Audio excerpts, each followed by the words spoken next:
Los invito a que abran sus escrituras en Hebreos capítulo 10, versículo 8 al 10. Cuando lo tengan, me lo señala. La escritura dice de la siguiente manera: diciendo primero, sacrificio y ofrenda y holocausto y expiaciones por el pecado no quisiste, ni te agradaron, las cuales cosas se ofrecen según la ley. Y diciendo luego, he aquí que vengo, oh Dios, para hacer tu voluntad, quita lo primero para establecer lo último. En esa voluntad somos santificados mediante la ofrenda del cuerpo de Jesucristo, hecho una vez para siempre. Ponemos la escritura en las manos del Señor, que sea quien la dirija a nuestra vida, a nuestro corazón, y que sea de grande edificación. El tema se titula La voluntad de Dios. El autor de los Hebreos nos traslada en su capítulo 10 hasta la ley ceremonial, en donde el sistema sacrificial era el medio por el cual el hombre buscaba el perdón y la reconciliación con Dios. Año tras año, miles de sacrificios eran ofrecidos, solo esperando que Dios los aceptara como una ofrenda grata. Cada animal que era ofrecido desempeñaba la función de propiciación. Eso significa que la víctima sustituía al hombre pecador a través de su muerte. Cada sacrificio cubría la maldad del hombre. El sistema sacrificial se basaba en la sustitución. La víctima era sacrificada sustituyendo al culpable. Pero a pesar de que el hombre culpable se le cubrían las maldades, había algo que el sistema sacrificial no proveía. Los miles de sacrificios, por muy constantes que fueran, no fueron suficientes para hacer perfectos a los culpables que buscaban ser redimidos. Los sacrificios de cada año solo hacían que su conciencia les recordara sus pecados y maldades anteriores. No lograban tener una conciencia tranquila, no había paz dentro de su alma. Hebreos 10:1 dice así: que la ley, teniendo la sombra de los bienes venideros, no la imagen misma de las cosas, nunca puede, por los mismos sacrificios que se ofrecen continuamente cada año, hacer perfectos a los que se acercan. La sombra es solo el reflejo de un cuerpo, de un objeto, o de una imagen, o de algo que está por venir. La imagen es de lo que está por venir, el cumplimiento. Regularmente uno piensa que cuando la sombra fue quitada, se quitó, la imagen que apareció, lo presente, es completamente distinto, pero no es así. La sombra refleja lo que la imagen es, pero la imagen es mucho mejor. Así que el antiguo pacto, en este caso bajo la ley ceremonial, era solamente la sombra, y cuando iba a aparecer la imagen, iba a presentar tal como era. En este caso, la sombra nos enseña que hay algo más mejor o más auténtico, que es la imagen misma, en el cumplimiento. Lo auténtico, que es la imagen misma, tiene que ser mejor que la sombra. Pero para que eso pudiera pasar, Dios tenía provisto un solo sacrificio, ya no los sacrificios constantes, sino un solo sacrificio. Bajo la sombra había miles de sacrificios, bajo la imagen misma solamente iba a haber un solo sacrificio, ya que el continuo sacrificio iba a ser quitado. Hebreos 10:11-12, ciertamente todo sacerdote está día tras día ministrando y ofreciendo muchas veces los mismos sacrificios que nunca pueden quitar los pecados, pero Cristo, habiendo ofrecido una vez para siempre un solo sacrificio por los pecados, se ha sentado a la diestra de Dios. Nuevamente lo voy a repetir. Ciertamente todo sacerdote está día tras día ministrando y ofreciendo muchas veces los mismos sacrificios. Nunca pueden quitar los pecados. Pero Cristo, habiendo ofrecido una vez para siempre un solo sacrificio por los pecados, se ha sentado a la diestra de Dios. Aquí la Escritura nos enseña lo que era la ley ceremonial y lo que iba a ser la imagen misma. El salmista David, bajo la inspiración divina, describe el fin de la sombra y muestra la aparición de la imagen misma, teniendo como protagonista al Hijo de Dios, que en un acto de obediencia se propone hacer la voluntad de Dios. Hebreos 10:5-8 dice así: por lo cual, entrando en el mundo, dice, sacrificio y ofrenda no quisiste, me preparaste cuerpo, holocausto y expiaciones por el pecado no te agradaron. Entonces dije, he aquí que vengo, oh Dios, para hacer tu voluntad. Como en el rollo del libro está escrito de mí, diciendo primero, sacrificio y ofrenda y holocausto y expiaciones por el pecado no quisiste ni te agradaron, las cuales son cosas que ofrecen según la ley. Con la aparición de nuestro Señor Jesucristo y a través de su muerte y resurrección, llegó el fin de la sombra, llegó el fin de la ley ceremonial. La ley de los sacrificios fue quitada para darle paso ahora al Hijo del Hombre que voluntariamente tomaría el lugar de nosotros, del ser humano, del pecador, de la humanidad. El hombre tendría un sustituto, en este caso Jesucristo sería el sustituto del hombre. Él pagaría con su propia vida la culpabilidad del hombre. La muerte expiatoria de Jesucristo nos enseña que Él asumiría toda la culpabilidad del hombre, sin importar cuál fue la maldad del hombre, cuál fue la rebeldía del hombre, cuál fue el pecado que el hombre hizo. Jesucristo tomaría toda la maldad del ser humano y la pondría en su propio cuerpo. Jesucristo se presentaba como la víctima de la Pascua. Él mismo iba a sustituir al ser humano en la cruz del Calvario. Él mismo tomaría nuestro lugar y tomaría el lugar de que ninguna víctima y ningún animalito pudo tomar. Ahora Jesucristo tomaría ese lugar. Hebreos 10:9 dice así, diciendo luego, he aquí vengo Dios para hacer tu voluntad. Quita lo primero para establecer lo último. Cuando dice quita lo primero se refiere a quitó el sacrificio, quitó el continuo sacrificio, quitó la ley ceremonial. Es aquí donde no debemos de confundirnos. Jesucristo quitó la ley ceremonial, no la ley moral. Por la ley moral el hombre es juzgado. Por la ley ceremonial el hombre era justificado. Bajo el nuevo pacto, Jesucristo asume esa responsabilidad para justificar al ser humano. Pero la ley moral continúa vigente, porque es la que, al final de cuentas, nos justifica o nos condena.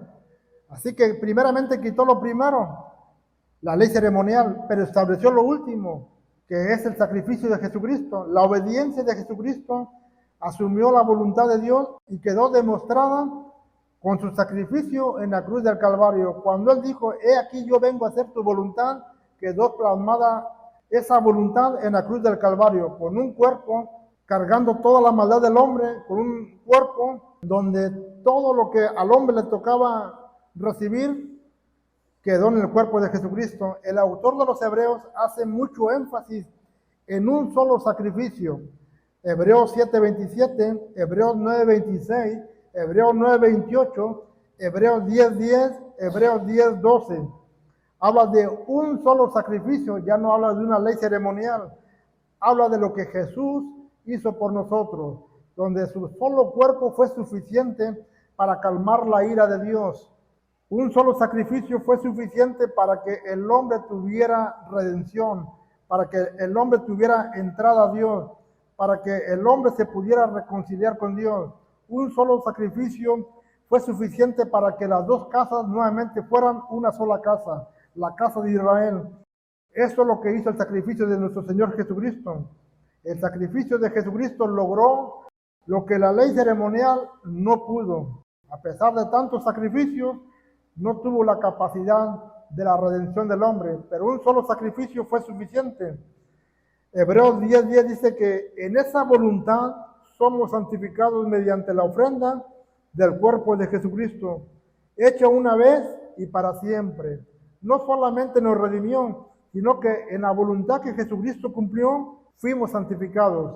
Esa fue la parte que la ley ceremonial no tenía, poder lograr que el ser humano fuera santificado. Pero el cuerpo de Jesucristo, su ofrenda, fue suficiente para que toda persona que viene a Cristo, que lo tiene como su Salvador, que lo acepta, sea realmente santificado y así poder tener acceso a Dios. En un acto de soberanía de Dios, solamente de Dios, en un acto de Él, Dios mismo toma a su Hijo, al que no conoció pecado, lo hizo carne de pecado por nosotros, para que fuéramos hechos justicia de Dios. Nuevamente se lo repito, en un acto de soberanía de Dios, Dios mismo toma a su propio Hijo, al que no conoció pecado, al que no practicó pecado, al que no hizo pecado, lo hizo pecado por nosotros, para que nosotros fuéramos hechos justicia de Dios en Él, en Jesucristo. Dios mismo tomó todas nuestras culpas, todos nuestros pecados, todas nuestras maldades, todas nuestras rebeldías, y la colocó en el cuerpo de Jesucristo. Asimismo, Dios mismo tomó la justicia de Dios, tomó la santificación de Él mismo y las colocó en el ser humano. Hizo una transferencia del hombre a Jesucristo, de Jesucristo al hombre. Del hombre pasaron para Cristo la maldad, el pecado, la rebelión. De Cristo para el hombre pasaron la justicia y la santificación. De esta manera fuimos aceptados delante de Dios. Si en esa transición el hombre no se hubiera podido presentar justo delante de Dios, solamente a través del sacrificio de Jesucristo, Jesucristo mismo nos presentó como justos delante de Dios. No había otra forma. Segunda de Corintios 5:21 lo dice así: el que no conoció pecado, por nosotros lo hizo pecado, para que nosotros fuésemos hechos justicia de Dios en él. Ese es el acto expiatorio de Jesucristo, lograr que su sacrificio fuera capaz de justificar al hombre, fuera capaz de redimir al hombre, fuera capaz de aplacar la ira de Dios, de que el hombre tuviera acceso a Dios, de que todo lo que Jesucristo era, un hombre justo, santo, piadoso, pasara a la vida del ser humano y fuéramos presentados justos delante de Dios. El ser humano salió beneficiado con la obra redentora de Jesucristo. Si voluntariamente usted y yo nos ofreciéramos a ser sacrificados, de nada serviría. Pero hubo uno que no tuvo pecado, fue el que tomó nuestro lugar, Jesucristo. Jesucristo fue el que tomó el lugar suyo, el mío, el que nos sustituyó en la cruz del Calvario. Todo gracias a que Él conocía la voluntad de Dios, aceptó la voluntad de Dios e hizo la voluntad de Dios. Tres cosas que aplicaron en Jesucristo. Primeramente es conocer la voluntad, el por qué estaba aquí en la tierra, el por qué Dios permitió que viniera aquí a la tierra, el por qué nació de una mujer por obra del Espíritu Santo. Entonces, Jesucristo sabía su propósito aquí en la tierra, pero también aceptó la voluntad de Dios. Sabía que Dios tenía un plan con él, tenía una obra redentora con él, que él era la pieza clave para que Dios pudiera nuevamente perdonar a la humanidad y para que el hombre fuera redimido. Pero no solamente aceptó la voluntad de Dios, también la hizo. Estuvo dispuesto a llegar hasta el final. Jesucristo, conociendo su voluntad, entendió el propósito de Dios. En cierta ocasión Pilato le preguntó a Jesús: luego, ¿eres tú el rey? Y Jesús le preguntó: para esto he venido, para eso estoy aquí, para esto me envió el Padre, para ser rey y para dar mi vida en rescate de todos. Jesucristo no se atemorizó por las palabras de Pilato, ni porque la gente pedía a Barrabás. Jesucristo sabía por qué estaba ahí, sabía que tenía que estar ahí y que la gente lo tenía que negar y rechazar. Era parte de la voluntad de Dios. Él la conocía y dijo: pero para esto he venido. Jesucristo dijo en San Juan 8:37: yo para esto he nacido y para esto he venido al mundo, para dar testimonio de la verdad. Así que Jesucristo conocía realmente cuál era la voluntad de Dios en la vida de él. Jesucristo mismo también dijo en la cruz del Calvario: Dios mío, para esto he sido designado, para esto me trajiste al mundo. Igualmente Jesucristo aceptó la voluntad de Dios. Recordamos que en cierta ocasión Jesucristo estaba en el huerto de Getsemaní, a pocas horas de ser entregado por Judas, a ciertas horas de que fuera apresado. Jesucristo, orando al Padre, en un acto de comunión con Dios, le dice: Padre mío, si es posible, pasa de mí esta copa, pero no se haga como yo quiero, sino como tú lo has decidido. Esa es la voluntad de Dios. Nuevamente Jesús vuelve a orar al Padre y le dice: si no se puede pasar de mí esta copa sin que yo la beba, hágase tu voluntad. Eso es aceptar la voluntad. Entender que la muerte que le esperaba no era cualquier cosa. Ahí sería negado, escupido, maltratado, injuriado, negado, traicionado. Su misma gente lo iba a abandonar, pero él estaba dispuesto a hacer, porque estaba aceptando la voluntad de Dios. No importaba que sus manos fueran horadadas, que sus pies fueran horadados. No importaba que una corona de espinos atravesara su sien, que una lanza atravesara su costado. que derramara hasta la última gota de sangre y que solamente destilara agua, pero él estaba dispuesto a hacerlo. Ese era aceptar la voluntad de Dios, pero también está dispuesto a hacer la voluntad de Dios. Cristo siempre tuvo muy en cuenta esto: conocer la voluntad de Dios, aceptar la voluntad de Dios y hacer la voluntad de Dios. Juan 6:38 dice así: porque he descendido del cielo no para hacer mi voluntad, sino la voluntad del que me envió. Con estas palabras Jesucristo deja claro: lo que yo vine a hacer aquí en la tierra no es cosa que yo quería hacer por mi propia cuenta, sino que yo vine a hacer lo que a mi Padre le agrada, a lo que mi Padre me envió. Por eso descendí, para hacer solamente lo que mi Padre ha decidido hacer con mi vida. Esa fue la voluntad de Dios, y esa fue la voluntad que Jesucristo cumplió. Hebreos 10:7 dice así: entonces dije, hablando Jesucristo, he aquí vengo, Dios, para hacer tu voluntad, como en el rollo del libro está escrito de mí, refiriéndose al Salmo 40, del 6 al 8. Jesucristo hace referencia a aquella palabra que Dios le dio al salmista David, y aquí la está recordando, y alegremente dice: he aquí vengo, Dios, para hacer tu voluntad. Venía a pagar la deuda del ser humano, estaba dispuesto a dar su vida, a humillarse, a hacer lo que ningún ser humano hubiera podido hacer, aunque lo quisiera un ser humano. Pero Jesucristo, en la condición de hombre, se humilló a sí mismo, siendo obediente hasta la muerte y muerte de cruz. Por eso Dios le dio un nombre que es sobre todo nombre, para que en el nombre de Jesucristo se doble toda rodilla de los que están en el cielo, en la tierra y debajo de la tierra, y toda lengua confiese que Jesucristo es el Señor, para la honra y gloria de Dios Padre. ¿Se imagina usted al Padre viendo a su Hijo que está cumpliendo toda la voluntad por la cual Él le mandó? Bueno, Dios estaba tan contento que le dio un nombre que es sobre todo nombre. Gracias a la obediencia de Jesucristo, al aceptar Él la voluntad de Dios y en un acto de humildad, fuimos nosotros redimidos. Todos, ser humanos, aún los que aún no han nacido y que vendrán a Cristo, fuimos redimidos.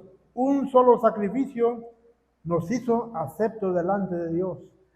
El cuerpo de Jesucristo fue presentado como una ofrenda grata delante de Dios, olor fragante. Una ofrenda que Dios no rechazó, que fue suficiente para que a través de esa ofrenda nosotros tuviéramos remisión de pecados. Hebreos 10:18 dice así: pues donde hay remisión de estos, no hay más ofrenda por el pecado. Jesucristo, a través de su ofrenda, pagó hasta la última deuda de pecado que usted y yo cometimos o vayamos a cometer. Un solo cuerpo fue suficiente, una sola ofrenda. El cuerpo puro, santo de Jesucristo fue del agrado de Dios. Si la ofrenda de Abel fue del agrado de Dios y habla hasta el día de hoy, se imagina la de Jesucristo, ¿cuánto más? Porque fue el único ser humano o la única persona que pudo vivir una vida sin ninguna falta, ninguna tacha y sin ninguna ofensa hacia Dios. Gracias a Jesucristo, hoy podemos decir que hemos sido perdonados, rescatados y santificados mediante su ofrenda. Gracias, Señor Jesucristo, por todo lo que usted hace en nosotros. Le damos toda honra y toda gloria. Amén. Estamos viviendo días realmente conmemorativos, donde no es usted ni soy yo, es Jesucristo lo que Él hizo. La alabanza no es para usted ni para mí, es para Jesucristo. Tengámonos en cuenta eso. El que murió por nosotros fue Él, no fui yo ni usted. No fue el músico, fue Dios. No fue el predicador, fue Dios. Uno solamente menciona lo que Dios hizo, lo que Él hizo. Y el músico canta lo que le agrada a Dios. Pero toda la honra y la gloria es para Jesucristo. Sin Él prácticamente estaríamos perdidos. No fuéramos salvos, no tuviéramos la esperanza. Nuestra condenación estaría asegurada, ¿note bien? Nuestra condenación. Pero Él sustituyó. Imagínense una persona que está en la silla eléctrica para ser electrocutado o le van a poner la inyección letal y está a unos segundos de morir y está usted ahí a segundos de morir y llega alguien y dicen, hagan un lado, yo voy a tomar su lugar. Bueno, eso es precisamente lo que hizo Jesucristo. Nos quitó el lugar y nosotros le cedimos el lugar alegremente, ¿por qué no decirlo así? Alegremente le cedimos su lugar, pero Él alegremente lo aceptó. Nosotros alegremente porque no queríamos ir a la condenación, pero Él alegremente porque iba a hacer lo que nadie de nosotros puede hacer, rescatar a toda una humanidad. Claro, viniendo a los pies de Cristo, viniendo a su encuentro con Jesucristo. Así que estos días son conmemorativos, reflexiones, valores, aprovechen. Sé que son días de asueto también, y que ahora sí en la ley terrenal tiene usted su descanso y todo eso, pero en lo espiritual reflexione, valórelos, medite. Lo que Dios hizo, no diga por mi hermano, por el hermano, por la iglesia, diga por mí directamente.